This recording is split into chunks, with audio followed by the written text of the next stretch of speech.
রাধারানী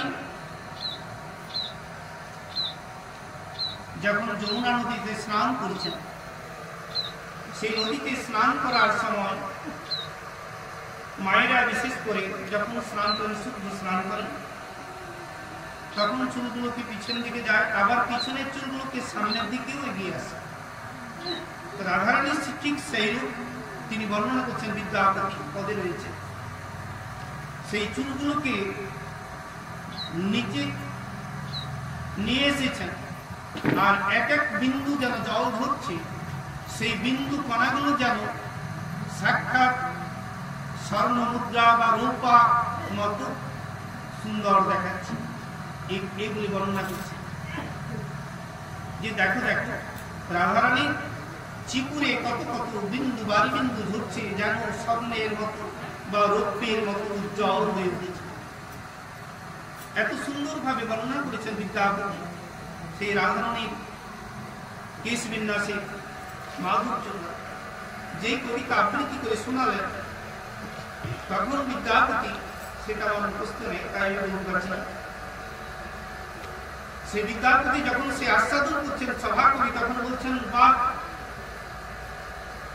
আমি তো কামের দৃষ্টিতে এদেরকে দর্শন করেছিলাম, কিন্তু হে বিদ্যাপতি, তুমি যে পারমার্থিক জীবনে আমাকে নিয়ে এলে রাধা গোবিন্দের প্রেম আস্বাদন করতে, রাধারানীর চিকুরে চিকুরে কিভাবে ভগবান তার জল করছে এবং কি ধারা, তুমি আমার প্রাণ খুলে দিলে, তুমি আমার মনকে অন্তর্চক্ষু দিয়ে যেন দেখিয়ে দিলে এই জগতের জাগতিক প্রেম এটা নশ্বর প্রেম।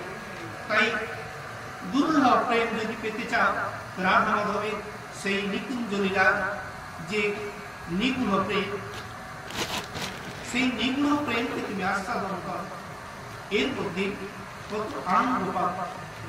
তখন বিদ্যাপতি তিনি বলেন, ঠিক আছে, তোমার রাজাকে আমি মুক্ত করে দিই। আমাদের রাজ্যে যে এমন সভাকবি রয়েছে, আমার গৌরব ছড়িয়ে গেল, তোমার গৌরব যেন চারিদিকে ছড়িয়ে গেল।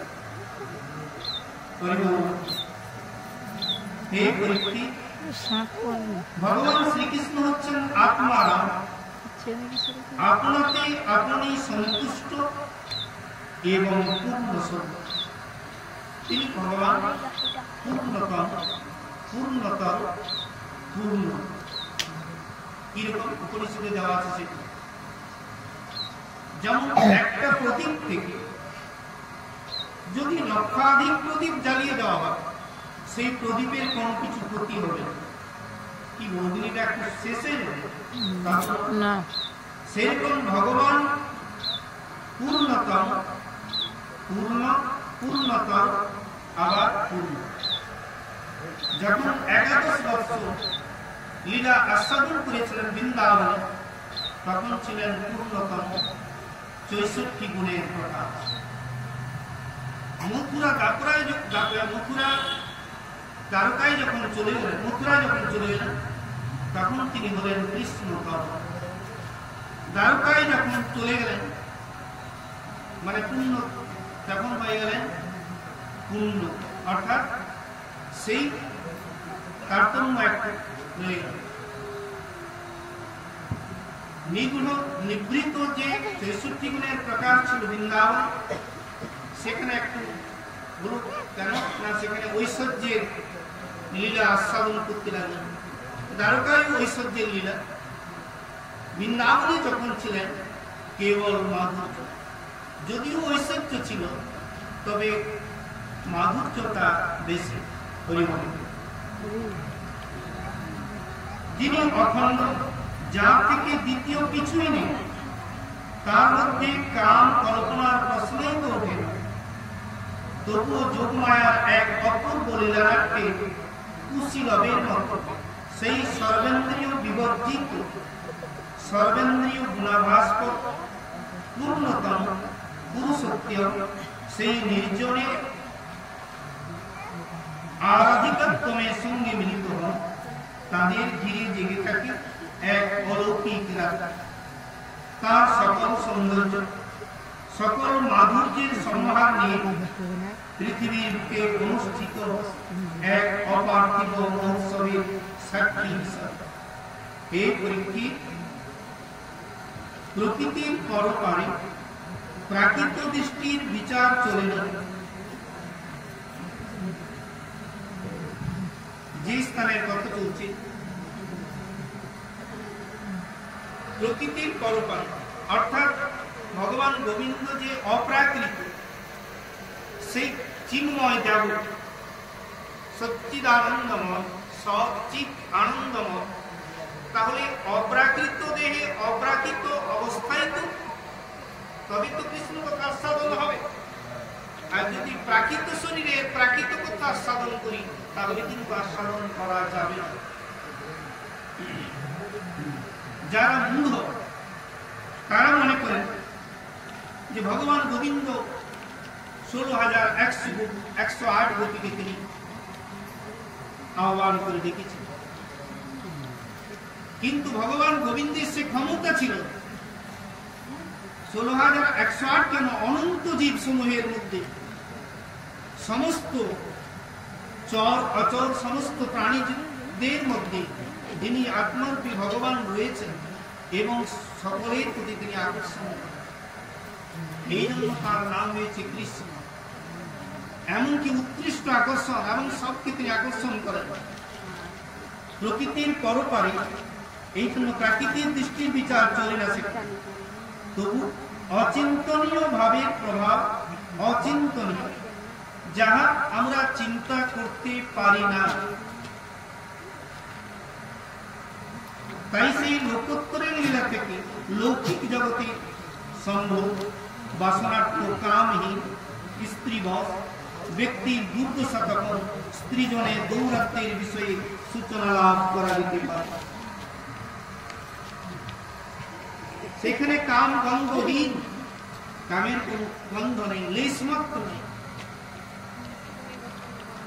অথচ সেবা করে, ভালোবাসা। একটা টুকু যদি মনে করি, একই শরীরের একই দেহ যদি হয়, তিনি তো মনে করেন যে আমার শরীরটা একই, আমার শরীর থেকে আমি নিজেই তৈরি করেছি, তাহলে আমার একটা শরীর, এটা দুটো নয়, কেবল আমার সেবা করার জন্য আমি দুভাগে ভাগ করেছি। তাহলে একটি শরীরের প্রতি আরেকটি শরীর, সেখানে কোনো চিন্তা আসতে পারে না। এইভাবে সেই গোপীগণ উন্মত্তের মতো নিজেদের বোধ বুদ্ধি প্রাণ হারিয়ে ফেলে পরস্পরকে শ্রীকৃষ্ণের নানা রকম চিহ্ন দেখাতে দেখাতে বিচরণ করতে লাগলেন। এদিকে ভগবান শ্রীকৃষ্ণ অন্যান্য গোপীদের বনমধ্যে পরিত্যাগ করে যে ভাগ্যবতী গোপিকাকে নির্জনে নিয়ে গেছিলেন, তার তখন মনে হল প্রিয়তম শ্রী গোবিন্দ তো অন্যান্য সব গোপী যারা তাকে প্রাণ দিয়ে চায়, তাদের ছেড়ে একা আমারই সমাদর করেছেন, আমাকেই তিনি সবচেয়ে ভালোবাসেন। এই কথা ভেবে তিনি তখন নিজেকে সকল ভগবানের মধ্যে শ্রেষ্ঠ বলে মনে করেন। দেখ, এখানে রাধারানীর মধ্যেও সূক্ষ্ম সূক্ষ্ম অহংকারের আবির্ভাব। তাহলে এত গোপীগণ, এদের মধ্যে কিন্তু আমাকে অধিক ভালোবাসেন, অধিক স্নেহ করেন, এই জন্য আমাকে নিয়ে চলছে। এই যে সূক্ষ্ম অহংকার মনে এসে গেল, তাই কি করলেন ভগবান গোবিন্দ? নিজের সৌভাগ্য গর্বে গর্বিতা সেই গোপাঙ্গনা তখন বনের কোন এক স্থানে উপস্থিত হওয়ার পর ভগবান কেশবকে, এখানে কেশব এই জন্য বলা আছে যে যিনি ব্রহ্মা ও শঙ্করের প্রভু, অর্থাৎ সকলের প্রভু, তবে উল্লেখ করে দিয়েছেন ব্রহ্মা ও শঙ্করের প্রভু বললেন, আমি আর চলতে পারছি না, তোমার যেখানে ইচ্ছা আমাকে সেখানে নিয়ে চলো পরিমল। আমাকে যেখানে, তোমার যেখানে যা ইচ্ছা তাই সেখানে নিয়ে চলো। প্রিয়তমা এইরকম অনুরোধ করলে শ্রীকৃষ্ণ তাকে বললেন, তাই হোক, তুমি আমার আগে আগমন করো। এই কথা শুনে সেই গোপী শ্রীকৃষ্ণের কাঁধে আরোহণ করতে উদ্যত হওয়া মাত্রই শ্রীকৃষ্ণ কিন্তু অন্তহিত হলেন।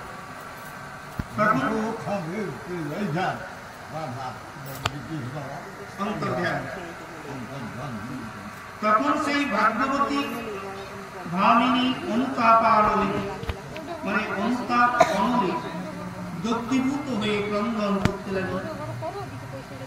হে নাথ, হে রম, হে প্রিয়তম, হে মহাভূত, কোথায় তুমি, কোথায়? আমি তোমায় দীনহীন, আমি তোমার দীনহীন হতভাগিনী দাসী। হে প্রাণসখা, ছেড়ো না আমার, কাছে থাকো, দেখা দাও সবচেয়ে কাছে, সবচেয়ে ঘনিষ্ঠ হয়ে তুমি একবার দেখা দাও। সুখদেব কল্কিতি বলছেন, এদিকে অন্যান্য গোপীরা শ্রী ভগবানের চরণ চিহ্ন ধরে তার চলার পথ খুঁজে খুঁজে সেখানে এসে পৌঁছিলেন এবং কাছাকাছি থাকতে তারা দেখতে পেলেন তাদের সুখী প্রিয় বিচ্ছেদ দুঃখে অচেতন হয়ে ধূলি শয়নে পড়ে আছে। তারা সকলে তার সেবা শুশ্রূষা করে চেতনা সম্পাদন করলে তিনি শ্রীকৃষ্ণের কাছে যে ভালোবাসা, আদর এবং সম্মান পেয়েছিলেন, যে সব কথা তাদের বললেন, তিনি তাদের আরো জানালেন যে নিজের দুর্বুদ্ধি দোষেই তিনি সেই প্রিয় সমাদর থেকে ভ্রষ্ট হয়েছেন। তাকে ছেড়ে গেছেন সেই হৃদয় রাজ। তার কথা শুনে সখীদের বিস্ময়ে আর সীমা রইল না। এরপর তারা সকলে সেই বনভূমি যতদূর পর্যন্ত চাঁদের কিরণে আলোকিত ছিল ততদূর পর্যন্ত শ্রীকৃষ্ণের অনুসন্ধান করলেন। শেষ পর্যন্ত তারা দেখলেন সামনে যেন ঘোর অন্ধকার, অরণ্য এত গভীর যে সেখানে চন্দ্রলোক প্রবেশ করতে পারে না, অর্থাৎ চন্দ্রের কিরণ প্রবেশ করতে পারে না। তাদের মনে হলো ভগবান সেই অন্ধকার বনভূমিতে প্রবেশ করে থাকলে তাদের দেখে হয়তো আরো গভীরে চলে যাবে এবং কণ্টকাদি বিদ্ধ হয়ে কষ্ট পাবেন। সেই জন্য তারা সেখান থেকেই ফিরে এলেন। তারা গৃহে ফিরে গেলেন।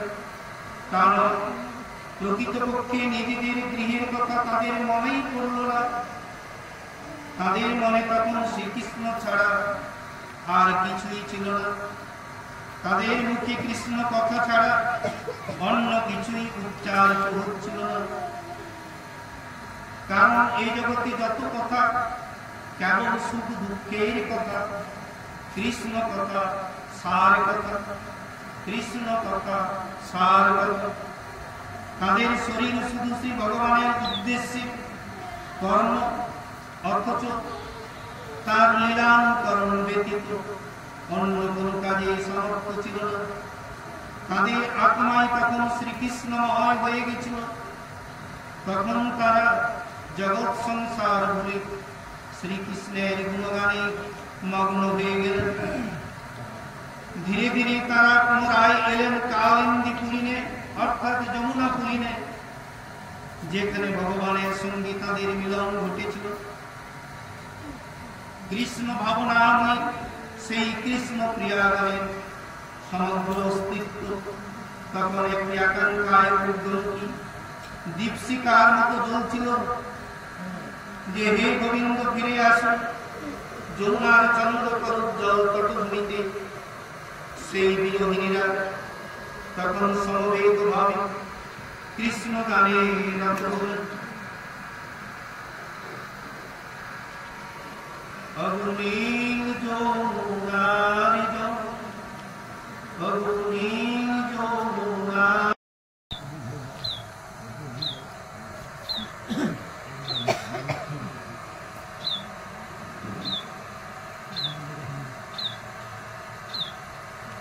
ভগবান গোবিন্দ তিনি যে গিরি ধারণ করেছিলেন, গোবর্ধন পর্বতকে ধারণ করেছিলেন, সেই পর্বত ধারণ করার মধ্যে সেই লীলাকে অনুসরণ করছেন। একজন গোপী হয়তো তিনি বলছেন আমি সেই গরুধর পর্বতকে ধারণ করেছি, যত বৃষ্টি বাদল যা কিছু আসুক না কেন, ঝড় বজ্র আমাদের কিছু করতে পারে না। এই বলে তারা তোমরা সাধু সাধু সাবধান হও, আমি তো তুম ধরে রেখেছি। এই যে কৃষ্ণের লীলা, এক একটা লীলা আমাদের ভক্তের মনোবাসনা পূর্ণ হোক। রাধে গোবিন্দ রাধে গোবিন্দ রাধে